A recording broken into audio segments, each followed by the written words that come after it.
Hello, fellow wrestling fans. My name's Sean Waskrug, and with me is my new co-host for this venture, JPO Jordan Owens. This is for anyone who follows me on the Movie Crusaders with Brian Michaels. This is a new thing we're doing. Eventually branching out, doing some other things, and now we're going to be doing pro wrestling.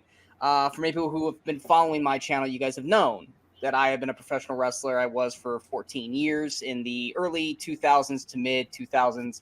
Got to travel around, do a lot of fun wrestling stuff.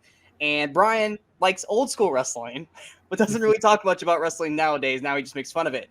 So I really did want to start a new show about pro wrestling, talk about, because a lot of people do tend to want to know, just like with movies, what are my thoughts on things, and whether it's mainstream stuff or just local stuff, which is not a whole lot of local stuff around me. But the only person I could think of to do this show with me is this man right here.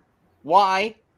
Because he's got an eye for pro wrestling like I do, and he's one of the few people that I know who's actually does it. Like you're not a pro wrestler, but you do valet work, manager work, not valet.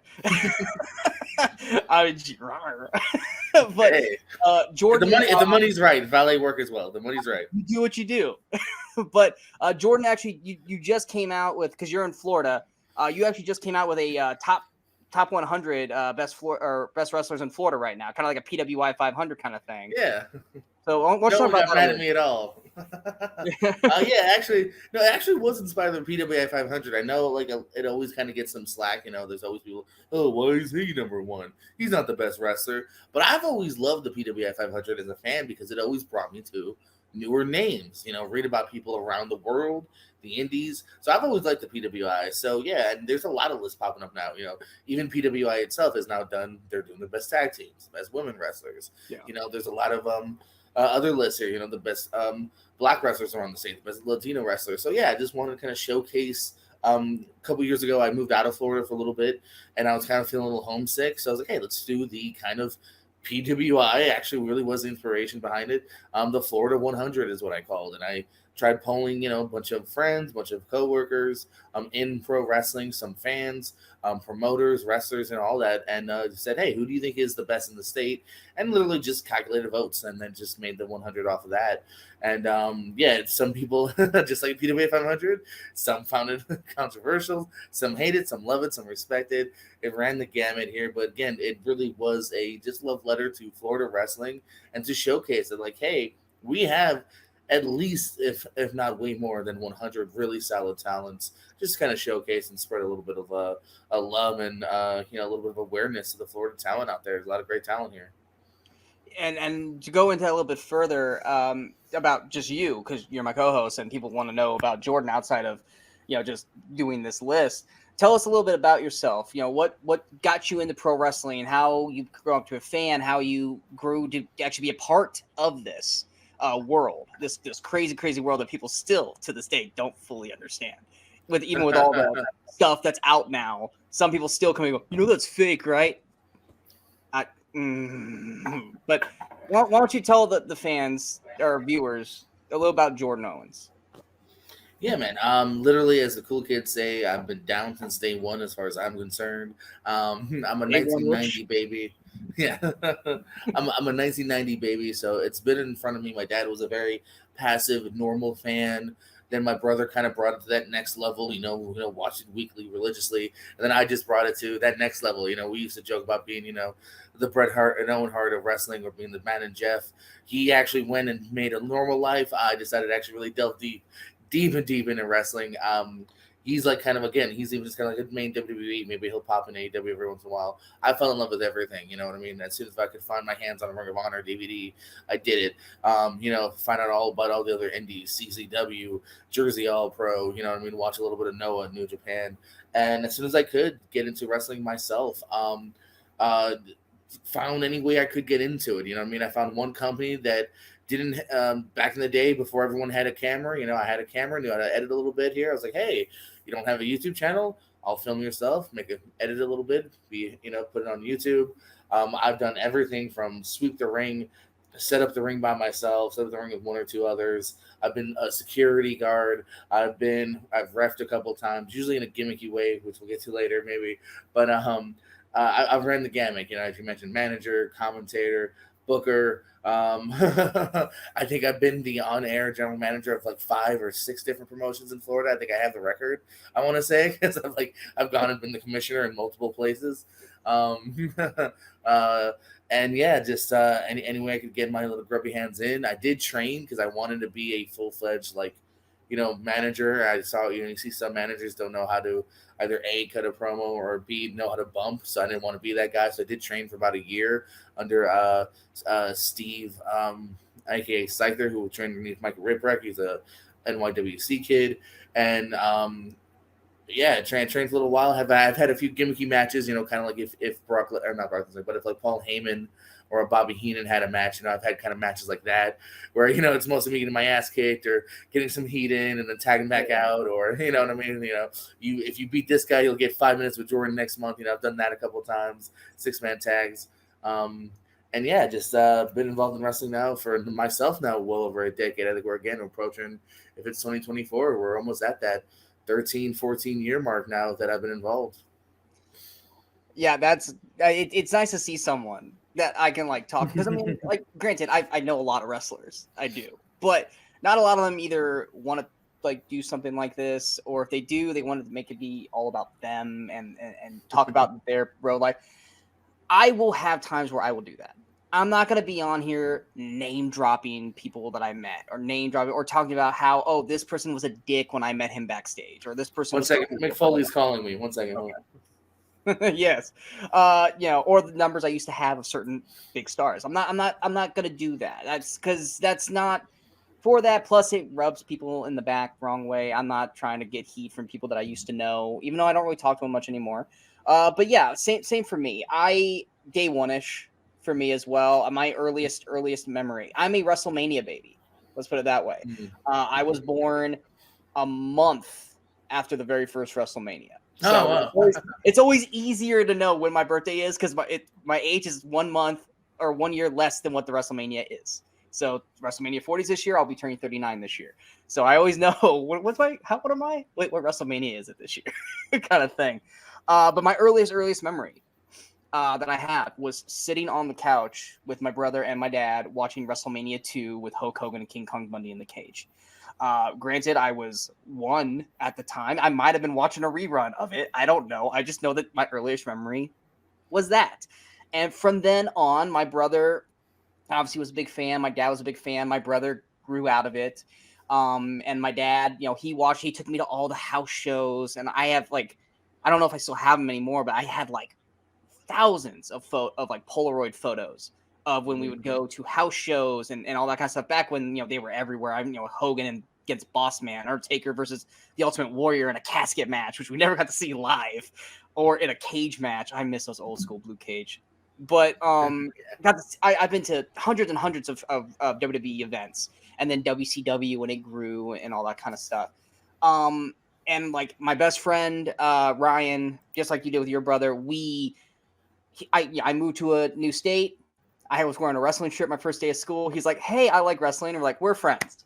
And we got the wrestling dummies, and we would literally sit in the basement, be watching pro wrestling. Instead of us just going around and just, drop an elbow, we would literally watch the matches, study how they did the moves, rewind, watch it, rewind, watch it. And then we would put on our own matches, but we were doing the moves the correct way, at least as correct as we could for our age. Yeah. And study it, that stuff. And we learned how to be heels and how to be bad guys and faces and all that kind of stuff. And we came out to entrance music, and we always used to do we used the PWI 500 for this. We would take all the names from the PWI 500, we'd cut them all up and we put them in a big hat. And we always did this with him, me, and the wrestling dummies, because we would always be partners. We did our own PWI 500 Lethal Slamboree lottery. And we would just shake him up and pull on, and it would be guys we didn't even know. So we were going out there, we're trying to pretend to be these people that we have no fucking idea who they are, because we're kids and all we know is WWE. And we had all the volume, WWE volume music, so we had all the entrance music and all that fun stuff. But then as high school came, he kind of grew. I mean, he still watched wrestling, but he kind of grew out of wrestling around. Me, I still wanted to do it. Obviously I was an athlete all my life, playing baseball, football, basketball, all that kind of stuff. But pro wrestling was always my goal. and met into some people who were into it as well. They started to do the backyard stuff, so I did the backyard shit for a little while, which I'm not a fan of the backyard stuff. I'm not proud of some of the stuff I did. But one day, one of the guys there was like, "Hey, there's a wrestling school here," and I had always heard about wrestling schools. Oh yeah, Harley Race has got one, in Missouri. It costs like a buttload of money, and Shawn Michaels has one in Texas, and it costs a buttload of money. So like my whole big plan was to graduate high school, get all this money piled up, and then go there and learn to be a pro wrestler. But all my life, people kept telling me, Sean, you're too small. You're too short. I'm the same height as Rey Mysterio. That's my height. And I was always athletic, and I always wanted to do it. And then finally, here's this guy going, hey, there's a wrestling school here. And I'm like, bullshit. No, there's not. And so we went there, and it was an MMA like gym that had people who were doing pro wrestling. It was for a company called Omaha Wrestling Association, the OWA. And I met this guy named Maury Swanger, who's still around this day. He might be watching this. Hello, Maury, the guy who helped start my career. And we it was like one of those things where it was like, just so many people that come in and out of it. It's a revolving door. And you've known this from wrestling schools. So many people want to come up and be it, but then they spend like a day doing cardio or a day bumping. They realize, You never know. This is not fun anymore, kind of thing. I always became jaded to even like, should I know your name? Because I don't know if you're going to be around long. Exactly. Yeah, and eventually we'll probably do an episode where we talk about that kind of stuff. But I came in and I was wrestling with a bunch of the talent there at the time. And me and my buddy were learning things here and there. And I was getting it a lot faster than him because he's an ADHD kid. He was kind of like, and I was more like watching the movements and the steps and focusing and kind of picking it up and going through. And my dad came and picked us up, and Maury pulled my dad aside. And of course, my dad was like, they're full of shit. Like, they're just trying to get your money, all this kind of crap. And he pulled my dad aside, and he was like, my dad's like, okay, here comes the whole big, oh yeah, it's going to cost $300. And he was talking to my dad, and he was like, we want your son. Like, he's a natural. We want him to wrestle for us and to train for us. And my dad's like, yeah, well, how much is it going to cost? And Maury was like, oh no, we want him so bad he doesn't have to pay. We want him here. He needs to be here. He just can show up. And we want him to wrestle for us. And as soon as my dad heard free, I was like, okay, yeah. And my mom was like, no, you're not going to do it. You're going to, break your neck and all this, which too late. Did that before wrestling. School wrestling broke my neck, not professional wrestling. Oh. Too late, already broken. And I told her, I go, look, I can be an X Games guy where I can do backflips off motorcycles or bikes and all this shit, or you can let me be a pro wrestler. I go, I'm not out there doing drugs or drinking or doing anything like that. This is my thing. Let me do my thing. And she was like, okay. And basically that started the career. And where most people like you trained a year or year and a half, 2 years, I was thrown into my first match 4 months after my first class. For sure. Because they were like, you're ready. And I was like, okay. Going back and watching that first match, no, sloppy as hell. I watched that match and I cringe. I cringe at it. I hate how I'm moving too fast. I'm not selling. I'm just boom. I'm remembering my spots. I go boom, boom, boom, boom, boom, because I had 5 minutes. I thought 5 minutes was like 30 seconds. And I was trying to rush through everything. You go back now, you watch that shit, I'm like, oh my God, I wish I could have just told myself to slow the fuck down. But went through it, did it for 14 years. Injuries is what eventually ended my career. And sadly, when I stopped showing up, all of a sudden everyone stopped talking to me in the wrestling community. I still have people out there who reach out to me, who talk to me, stuff like that. But the people that I did find closest to me all of a sudden didn't seem to care as much anymore about me. So I got a little jaded, and which sucks too, because as good as everything was going there, wrestling in Nebraska really kicked off right after I retired. And it really bummed me out because like, it was like to the point where it was like, oh yeah, we're wrestling for like 100, 200 people tops, stuff like this, to, hey, we're bringing all these big names in. We're selling out places. We're doing this. Hey, we're wrestling this many times a month. And I was like, really? Like 6 months after I retired, y'all really finally figured out the formula. So that sucked. But I moved down here to Louisiana. Not really much down here wrestling wise. So all I have really to focus on is the TV stuff. And it's nice seeing people that I know and used to be on, shows with or in the same lockers with, being on TV and seeing them grow and do great things. It's awesome watching those people do it. But my body might have quit on me, but my love for wrestling has not. And I've always wanted someone to do this with me, to talk about wrestling, whether it's going over weekly stuff or, having little like topics that, which we will talk about, just going over stuff, venturing out to it and stuff like that. Cause I don't have that many people down here that I can just bullshit about wrestling with and talk about that. And you and I, whenever cause we met through movie trivia stuff. Yeah. But we have this like, oh shit, you're in wrestling, I'm in wrestling, and I will attest for what Jordan says. If you don't train because you think you're a manager, valet, or a ref, then you're doing it all wrong. I had to train those people because that's what I told them. Just because you're not wrestling in the match does not mean that you're not one of the most important pieces of that match. The referee has to sell the moves that are being done to the wrestlers. If the referee's like, then it ruins the whole stigma of what the match is. And if the ref who's literally 2 feet away from the people doing a backflip moonsault into a DDT is not going, oh my God, then you're telling the fans that it's fake, it's staged. You knew that was going to happen. It's like, you have to sell that. Everyone needs to be a part of it, man. Yeah, to add to it. Same thing with the managers and the valets. If you aren't acting at any given moment that you don't want your wrestler to win, or you're not trying to do everything you can to win, and you're not selling it to just people in the front row, but to the people in the very, very back row, whether it's 10 rows back or whether it's 150 rows back, if you're not selling it to that person in the back, you are not doing your job. And that shit pissed me off. When people are like, oh, I'm just going out there to look. And so I'm with you, man. I always wanted the opportunity, like, hey, if someone wants to kick my ass, I'm going to make sure it looks good. my very, very first moment in wrestling, because I wasn't ready yet to be in a match. They're like, Sean, you're going to go out and valet for this guy, or managers for this guy. And I'm like, okay. And I'm like, well, I don't have a name. And they're like, you're Sean Cruz, which stuck from then on. And I was like, okay, cool. They're like, what do you want me to do? They go, well, there's going to be a gimmick in the match where you're going to hold a chair and they're going to kick you in the face or kick the chair into your face. I'm like, oh, okay, sweet. Yeah, awesome. Was wearing a baseball hat because I didn't have gear at the time. And because I was so excited, I grabbed the wrong side of the chair, hinges out. So the guy kicked it, hit me right here, sold it.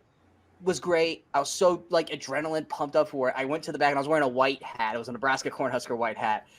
And I went to the back and I basically just did this, like, oh man, my head hurts a little bit, but that's cool. I got hit with a chair. And they go, what is that? Is that, why do you have red? And I'm like, I had cut 1 inch into my skull. The hinge hit me that hard. I take my hat off and there's just a pool of blood. And everyone goes, oh my God, what are you going to do? I go, well, I mean, how bad is it? And I like, pull them, and they go, you might need stitches. I'm like, do we have super glue? Because I don't like needles. And I don't want people doing this into my head. And they're like, yeah, I'm like, just super glue my head shut. So I got busted open before I even had my first damn match. Fucking Sabu Shaman over here. Exactly. And that was just me being a valet manager. So it was one of those things where it was like, even at that didn't deter me from wanting to do this. And there are days where, like today, because of the cold weather, that I woke up feeling like I got ran over by a Mack truck. And people ask me, is it worth it? There are certain things I probably wouldn't have done, and certain, moves and stuff I probably would have done with more money given to me, because I was one of those guys where it's like, I'm a team player. You need me to go backflip, off a 20-foot ladder to a hardwood floor with no one catching me for $15? Okay. I was one of those dumbasses. Whereas like, everyone else around me was like, no, you're going to pay me like $300 or something like that. I probably should have held out for some more money.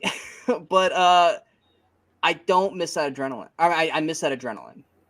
And no one knows, and you do, no one knows what it feels like to go out there and piss people off or have them love you. For you, mostly piss people off because you play that kind of manager. Usually. Love's nice too, but yeah, hate's crazy. To hold that is one of the biggest drugs you could ever possibly have. And so many people want to experience it, but so many people have never been able to experience it. And Well, yes, we're not going to be talking about much indie stuff here. We're talking about mostly mainstream because that's what most people want to listen to on the channel. We will have certain times we will do topics like that. But we wanted to introduce ourselves so you guys knew, well, who the hell are these two guys? What makes them feel like they should be able to talk pro wrestling to us? Well, because we live it or lived it.